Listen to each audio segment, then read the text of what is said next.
En direct du Salon international de l'agriculture, depuis le stand de la coopération agricole, Sud Radio, tous au jardin. On est précisément dans le hall 4 du Salon de l'agriculture et évidemment chaque dimanche sur Sud Radio on jardine. Ça tombe bien, on va parler d'arbres fruitiers. Vous êtes peut-être nombreux à en avoir dans vos vergers, plus que jardins d'ailleurs. On en parle avec notre invité qu'on accueille avec plaisir. Sébastien Hérault, bonjour. Bonjour. Bienvenue sur Sud Radio. Vous êtes maraîcher en Dordogne. Tout à fait. Et vous êtes aussi membre du bureau d'Interfel. Interfel, c'est quoi? C'est l'interprofession des fruits et légumes frais. Exactement. Donc dans une interprofession, on a quoi? On a les producteurs comme vous. Alors il y a ce qu'on appelle l'amont et l'aval, ces deux collèges. On a les producteurs, on a les expéditeurs, les importateurs, les exportateurs, et puis aussi tout ce qui est mis en marché, les primeurs et puis les grandes surfaces. Exactement. Alors on va s'adresser un tout petit peu à nos auditeurs qui jardinent. Ils ont des vergers en général. C'est plus la saison d'abord pour les planter, on est d'accord?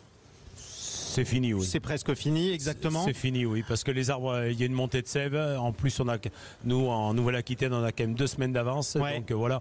Donc on plante plus les arbres. On les laisse tranquilles. On va les laisser pousser. Vous n'avez pas 2 semaines d'avance en Nouvelle-Aquitaine. C'est la capitale qui a 2 semaines de retard. Mais c'est pas grave. Tout le monde est venu à la porte de Vincennes pour rattraper ce retard. Précisément, j'ai dit la porte de Vincennes, Versailles. Pardonnez-moi. Versailles. On est ensemble justement pour en parler. Alors, dans quelques jours, quelques semaines, on commencera à voir arriver les premières fleurs. C'est le moment où les vergers vont redevenir magnifiques. C'est ça, et c'est même ça a déjà commencé d'ailleurs pour des variétés d'abricots et de pêche aussi dans le sud de la France. Ouais. Ça a commencé aussi. Et ça commence à être la plus belle période pour se promener dans nos vergers.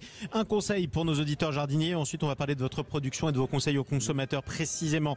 Ceux qui ont des arbres fruitiers en ce moment, comment ils doivent les entretenir? Qu'est-ce qu'ils doivent faire? Ils les laissent tranquilles? Là, pour l'instant, il faut les laisser tranquilles. Il y a un produit pour le soigner qu'on peut mettre après la fleur. Ça sera une bouillie bordelaise, tout simplement pour prévoir quand même tout ce qui est mildiou, en fait tout ce qui est maladie fongique et cryptogamique. On rappelle ce que c'est. Vous savez évidemment, voilà. La bouillie bordelaise, c'est du sulfate de cuivre. Voilà. C'est un truc qui est vieux comme le monde, que les Romains utilisaient déjà, ne serait-ce que pour leur vigne et leur culture. Exactement. Alors je précise, pour ceux qui reverront votre interview sur la chaîne YouTube de Sud Radio, où on sera bientôt 1 million d'abonnés, on vient de poser à côté de vous une magnifique corne d'abondance.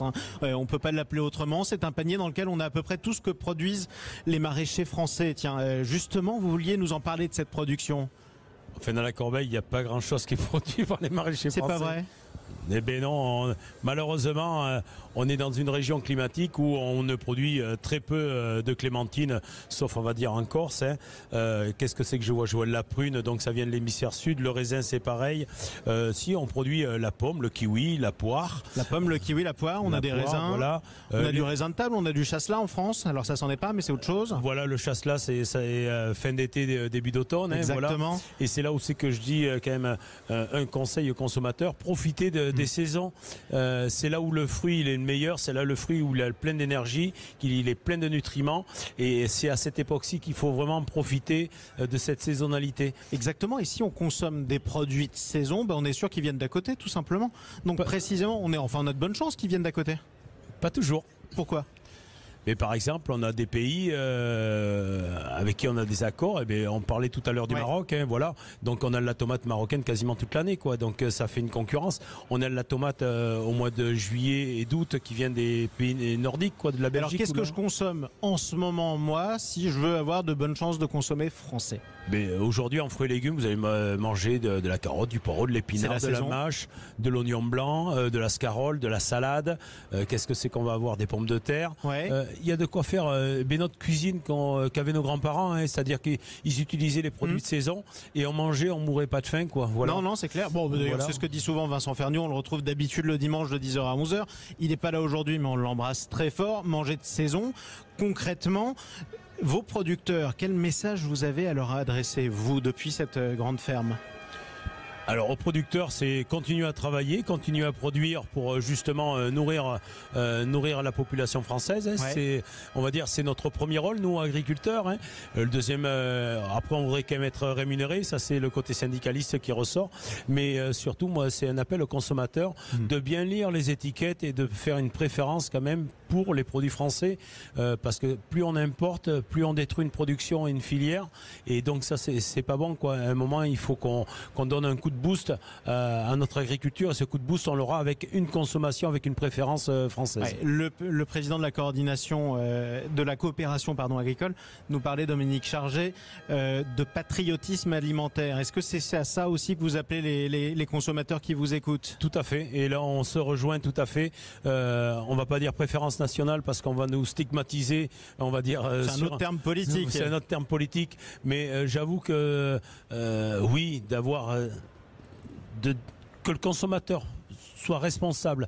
Le consommateur doit être responsable dans la société, et cette responsabilité, c'est d'abord de manger français, tout simplement pour soutenir l'agriculture, les agriculteurs, et surtout d'avoir cette souveraineté alimentaire qui nous est si chère. Donc être prêt aussi parfois à payer plus cher, s'il le faut. Mais bien sûr, et puis de toute façon on paiera des produits de qualité qui seront bien tracés et surtout qui sont super bien produits.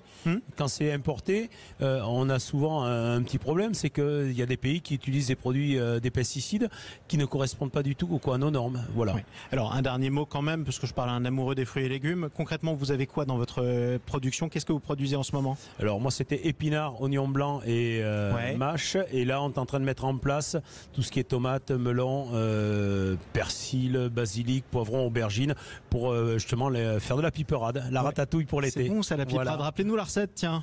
Oh, ben vous êtes sur Sud Radio. Oh, c'est pas bien compliqué. À part égale, eh bien, on va mettre courgettes, aubergines, poivrons, et on va mettre beaucoup plus de tomates.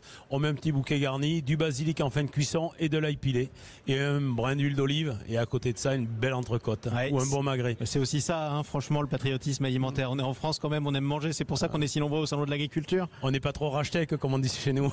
Exactement, et on l'aura bien dit sur Sud Radio. Merci beaucoup d'être intervenu ce matin sur Sud Radio, Sébastien Hérault, maraîcher en Dordogne. On peut les trouver où, vos produits d'ailleurs?